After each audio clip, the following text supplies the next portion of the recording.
Greetings from today warm and humid Austin, Texas, which is my hometown for this season in life. I feel enormously honored to be here today in most associations. For a first-year member to present at a national conference level, either it had to be that he is very well connected or that he has something very important to share. Now, there is actually pretty good evidence in writing that at the time when I applied to present at the conference, I was not well connected. So I am here at Friends of Dart Hunter conference because I actually think that there's something valuable that might be actually not just valuable, but useful for everybody that makes paper. In short and few words, I figured out simple ways that can save and rescue over 84% of the water used in Western technology paper making, as compared with what I would call the traditional process. Being new and all, I want to start my presentation with a word of thanks for some among many of those that have inspired my way here, but that in no way any of them have anything to do for anything that you might not like that I say. Just under disclaimer, my words, yada yada. But you are 120% to adopt my words as yours, if you see it fit. You see the CC by SA, that's Creative Commons. Just go ahead, copy my stuff. And I think that you should, and I hope that you will. Helen Heber's Paper Making was the first book on the subject that I purchased. My copy is dog-eared and so on because it's a tool. And I show it to people that I try to inspire to make paper as, okay, do this and you'll be okay. Brian Quinn might have been surprised when he got my phone call in his shop in Calgary, but that did not stop him from guiding me to understand some very essential points of chiaroscuro watermarks, which was my first project as a new paper maker. Oh, I didn't know anything. And I will not mention other people that are in this conference, as there are quite a few others that I will call my mentors that are here. But far away, I will mention Sandro Tiberi, whom I will dare say is maybe the top paper maker of my generation. We happen to be of the same age. But boy, what a brilliant Maestro Cartayo, and generous, and a businessman, and an artist, and not a bad poet. Someone who's a good friend that I can go with the question also. Mirella Monti Belcher was the very first paper maker paper artist that I met in real life. And she made me realize something that I was understanding, that paper making is fun. And that kind of fun is something that is almost secret knowledge that all real paper makers share. Almost as like an initiation, when you really get it. And the encouragement and patience of friends and, of course, my Deb, wife. So, let's get down to business. Sustainability, subject of this conference. Sustainability and water conservation are in the same sentence in the first screen of our website about our conference, and that's not an accident. Now, the problem is that, do we mean it? Is sustainability something more than a word? So one of my favorite authors, Randall Munroe, made this comic. Yes, word sustainable is not sustainable. If you follow the trend, you follow the trend, by the year 2009, all sentences are just the word sustainable repeated over and over. This is an average of how often you find the word sustainable in publications. And yeah, it's going up, up, up. Present day, find it every so often. So yeah. So, but is it more? So what is sustainability? It's about resources. For us, that's fiber. For us, that's water. There's plenty of water I hear in the Northwest, but I also hear that in California things are not so good. Energy is also something to consider when we talk about sustainability. Sustainability includes human effort. Can we keep pulling that heavy mold year after year? that tells us how hard it was in the old times and how people would, well, were out being a vacuum. Sustainability is about money, capital, tools, making those kids who don't know what is right or wrong go into student debt so we can have a life where we don't need to face the real world is exploitative, not sustainable. Becoming a paper maker when you have student debt is not sustainable. On the other hand, depending on capitalism to be able to afford a life of art and leisure, but then complain about capitalism seems to be very sustainable, as it has been going on for years, seems to be getting stronger by the minute. Makes no sense to me, but if things made sense to me, I would be very rich already. Fair wage, paid internships are sustainable. Means that employ young people that want to learn the art and craft of paper, who then go on to become paper makers or paper artists or full-time paper employees, is a total win-win when compared to a broken system where people start a so-called independent life with a heavy chain of student debt, or worse, where to avoid student debt means that we all have to pay even more taxes. In the apprenticeship model, teaching masters earn their keep by producing useful paper as well as teaching.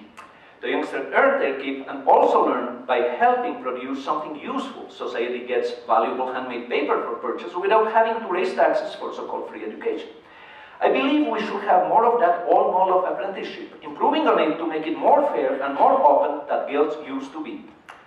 Sustainability is not an empty word. Have I offended everybody already? You all know that being offensive seems to be the way to become a recognized artist, so at least I hope you all are well awake. So let me hit you with the technicalities of my innovation. We'll go back to the issues of pulp and water later. I can do pretty much nothing by myself about sustainability of energy, human labor, or of capital's resources, besides calling attention to them. But when it comes to reducing the needs for water in making paper by hand, it so happens that I can, and I am doing quite a bit. My concept is very simple, as all good ideas should be.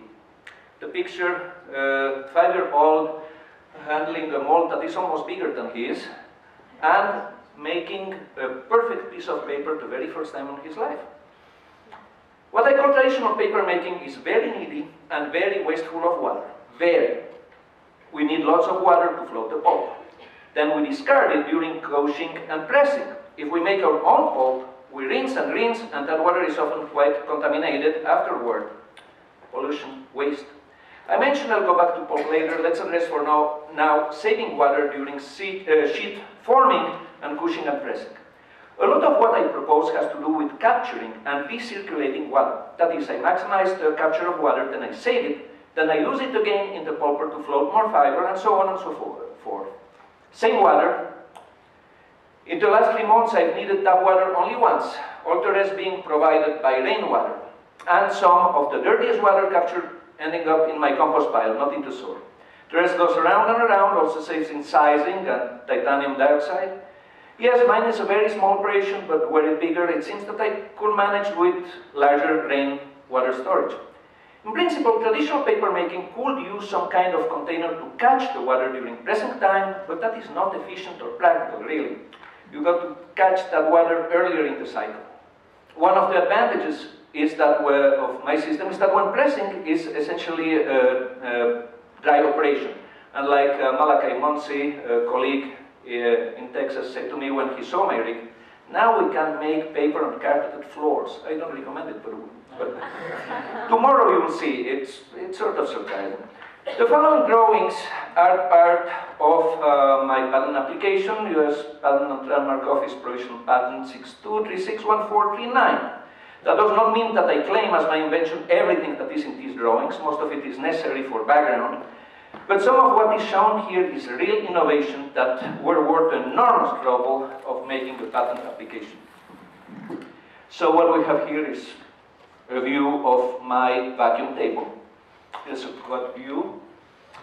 Pretty obvious. You can see how the working area, that will be number 114, is on top of a seal box that then has air pulled out of it through a pipe 108. Now, something quite important in my system is that you can flip the table up. Here is something that I am quite happy with. It's the valve to capture the remnants of pulp that are on the edges of the frame of the mold. And then, of course, this is just a schematic drawing. You have your pump 127, you have your water 128. And I thank Lander for the idea of having some kind of a faucet to be able to take the water out 129. So, as I mentioned, not all my ideas. So how it works? Well, you form and drain into that, as we all do. Then you go to place on your mold into vacuum box. Now, in these examples, I'm using molds that have no reinforcement under the mesh. But there are ways to work with those that do have that. Then you vacuum. You remove the decal. One big advantage there is you have absolutely no Wadman tears if you don't want them. And then you lift the vacuum box. That way, anything that was on the edges of the mold drains. You remove the mold, turn it upside down, blot, pile in your post, and press. And this is a view of the post. As I use it, I use, in Austin, I use sheets of acrylic. I found something much cheaper, and you'll see tomorrow. So this is another concept, sort of similar. This is a box where you actually fill water and can float. It's more like the Nepali method. And then this is the method to use when you have reinforcements in the back. You transfer, and or if you're doing chiaroscuro watermarks, or if you have a smaller mold, there are different alternatives that I have been working on. So, now the practicals of saving water into manufacture of paper by hand at tiny expense. My whole rig is something like $90 plus the shop vac, or inconveniences are a good thing. But my main message, what I really feel that I must share with you all, is not something that will make us happy as continuing doing what we have been doing. When I present at maker fairs and that sort of events, I have this little spiel that starts with me saying that papermaking has a well-deserved bad reputation from an environmental point of view. I guess most of us would agree that that's the reputation that papermaking has. Papermaking, paper mills, stench, polluted rivers, right? Well, today the reputation of paper and pulp is certainly not as bad as that of hunting large mammals. But many people will agree too fast and without thinking with the same meme that papermaking is bad because it kills trees. My grandma had a piano where the keys were covered with ivory. That was real ivory. There was a time when that was okay. Now it is no longer okay. It is still legal to kill elephants. That elephant was killed legally. Or whales, believe it or not. But it is not something that most of us will say is okay, except for science. Science can get away with murder or in murdering whales, but let's not go there. My point here is that the times, they are changing. And he got the Nobel Prize, you know. I stand here to say that making pulp out of plants as we used to know it is pretty much over. Not that it's wrong, or illegal, or immoral, or inappropriate. Just that what I want to share is that we have to change our attitude. And as you have heard somewhere, once we change our attitude, everything changes. First thing, this picture is not of an ecological disaster. Yes, paper mill towns used to be stinky, the rivers dead, those who lived there were prone to certain rather painful and miserable ways to die, but that is no longer the case. At least in our country, or countries that our companies buy pulp from. Despite ignorant protests, for example, pulp manufacture in Uruguay, my country also, yeah, you know, is probably more sustainable than anywhere else, as the country had pretty much zero trees until massive eucalyptus plantations were established, a tree that grows fast and grows back from the stump once it has been cut. I know, we used to have 700 trees in our farm, and when I use Georgia Pacific paper products, I like to think that maybe some of my trees from that, for what was a very happy time in my life, are making it back to me in a way. What about dumping chemicals? First, those chemicals are expensive. A mill that dumps its chemicals has to buy them all over again. It makes economic sense to capture and reuse chemicals, and they do. Same thing with water. Yes, paper mills use huge amounts of water. That is why mills are pretty much always located next to a river or lake. Then they reuse that water because water is expensive. And dumping of waste water controlled. Reusing the water also makes it easier to recapture the chemicals. Then of course, strong regulations and lots of public awareness make a difference. I'm sure that some mills try to get rid of waste beyond reusing, and perhaps a few even succeed, but no longer do we have the disastrous situation of the 30s, 50s, or even the 70s when it comes to pollution caused by the paper and pulp industry. Industrial paper, pound for pound, and this is my opinion, and I am open to have somebody show me that I'm wrong, does not contaminate as much as an amateur with a boiler and some soda ash. Doesn't waste that much water either. I am talking here pound per pound. So we say that killing trees to make paper is bad, and because of that we will kill grasses and bushes, and so to make our own pulp. Where is the logic there? Yes, I will say with all conviction that all life is sacred, but I don't quite count trees there. Unborn babies? Surely. That's life that deserves protection. Kittens? Sure. Baby seals? Of course. But trees? And somehow is it logical that killing grasses or polluting or pulling branches is okay, but killing trees is not okay? Or is it because grass and branches grow back and fast? You know that trees also grow pretty fast, and some, like eucalyptus, right from the stump. Others needs to be planted, but the trees are not something dead forever, especially in our capitalistic system. It is good business to plant and own trees. It improves the value of the land. The reasoning that maybe making paper out of plant is environmental okay, or at least better than using industrial pulp, is simply not true. The industrial paper making is killing trees and causing loss of forest. Not so evident, certainly not a clear fact. The facts are precisely because of higher consumption.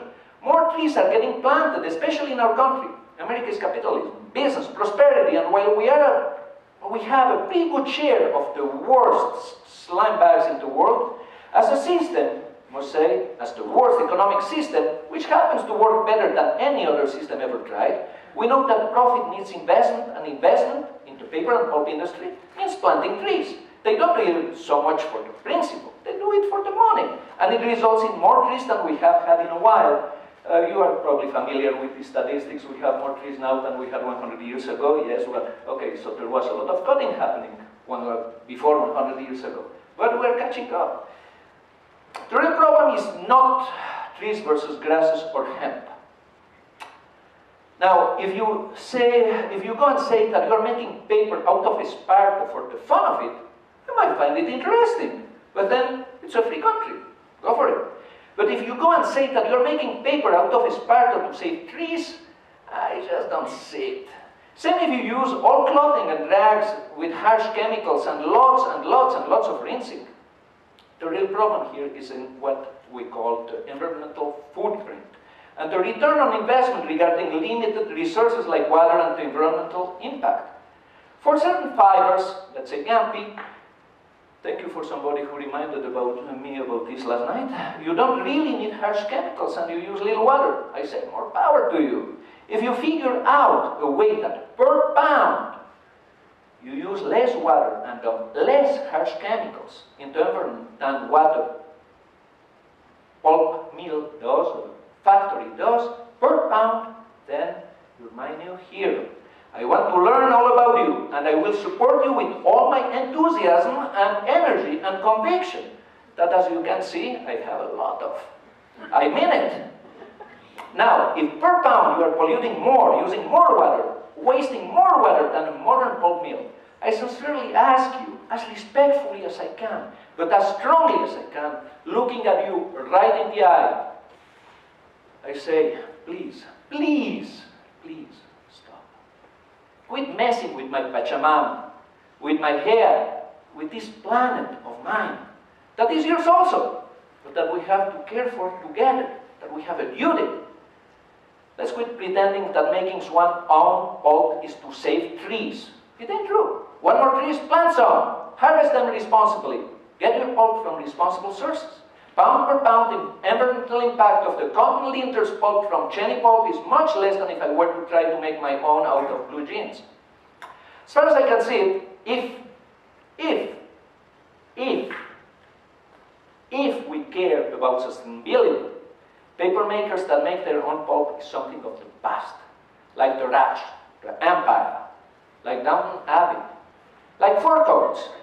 Something that we can look at with some sense of the past, maybe of a romantic air, a silly, a somewhat ignorant ear, the memory of something that is no longer okay. Now, someone may say, as I have heard it, I actually have read it, that it's not so bad because we make so little. Us makers of paper by hand are less than a blip of the use of resources that a big paper mill uses. And thus it doesn't matter if I run 4 Hollanders and that water gets dumped later, and to avoid having my pulp ferment, I empty my 40-gallon vat every couple of days. That's nothing compared to the thousands of gallons any paper mill uses every day, some every hour. Some will say that such a big environmental crime is bad, that of pulp and paper mills. But a little, just a teensy, itty-bitty one, that is okay. Even if pound per pound it is not at all as efficient. I was born in Bolivia. I should assure you, that's not my fault, I wasn't consulted. But it so happens that we have issues with water over there. As a kid, I have been there by the water truck to wait for water, which is what kids can do as a useful thing for the family, make sure no one takes your place or steals your buckets. They still do it in Bolivia. Many of these pictures are from Bolivia. They do it in Africa, they do it in Asia. Yes, kids and grown-ups still wait in Bolivia for the water truck today, or have to share the one faucet for hundreds of people, if they have at least that. And will no doubt keep doing it thanks to corrupt governments with better ways to waste money than providing services. And a population that, I cannot really blame them, doesn't want to pay taxes or pay for water. Water is a human right, they say. The problem is water ain't free. If we feel that we can get away with wasting water because we have better plumbing here, tell that to Mono Lake in California. Tell that to people all over the world where women have to walk miles to carry a jar with muddy water. No, can't do that, can we? We don't want to be ugly Americans, and I agree. Can we pretend that because we're saving trees, we make pulp in a process that is embarrassingly wasteful of water? In the face of real water shortage, real pain in the peoples of this earth? Now, I would be a total hypocrite if I said that I always try to save water, so aware that I am, of the have-nots of the world. If that were the case, I would wash the way I learned in Indonesia with a little half word, using like in your forehead and you push it up, using less, maybe up to half a gallon, or even less, and not every day. And I wouldn't have gone to Indonesia by plane, of course, what a waste of fuel. I'm an American. I take a nice shower every day if I remember.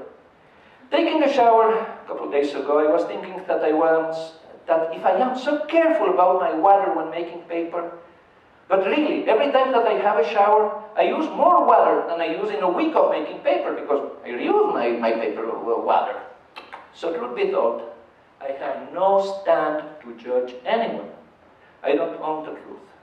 I said it before, if you can figure out the process to make pulp that is not a small, tiny, but real environmental disaster, let's spread that knowledge. I will be with you. Because the way that making pulp from plants is being presented to a gullible and ignorant public is just not right and not true. It used to be okay, because we didn't know, because we didn't understand how we are supposed to think globally and act locally. And we actually thought that we were losing trees to industrial paper making. That is not the case, quite the contrary. If we're making pulp as an elaborate practical joke, it's not a very good joke. Now, do I want all small-scale pulp making to stop? That is very much not my intention. Just like it is sort of okay to do some gilding work using mercury, maybe some of you know the process, ceramics engobe using manganese dioxide, solar prints with bichromate of potassium. I guess that it is okay to make some small-scale pulp out of some fiber that you have. Sure, art. I believe it's okay, and I mean it. As long as we don't even pretend that doing that is to save trees or the planet, because it ain't. Be aware of our karma. Plant a few trees from time to time. That helps. We can make pulp respectfully, aware of our environment, our impact, footprint. We do it carefully, responsibly. We enjoy the fact that we can do mature adult things in a mature adult way. Somewhat like having some alcohol from time to time. Not good if you do a lot, but okay if we know what we're doing and the consequences, and we're not pregnant and we're not driving. Just like fishing is okay. Just like eating a hamburger doesn't necessarily mean that you are a bloodthirsty assassin accomplice. Let's be aware of what sustainability means. Let's save water, energy. Let's save the pride and worth of man and woman as they labor honestly. Let's share our knowledge, make our footprint on this earth be a gentle one. I am not here to condemn anyone. I am here to do my part to make things be better, or at least a little bit less worse, as we walk the talk of sustainability together. Thank you very much.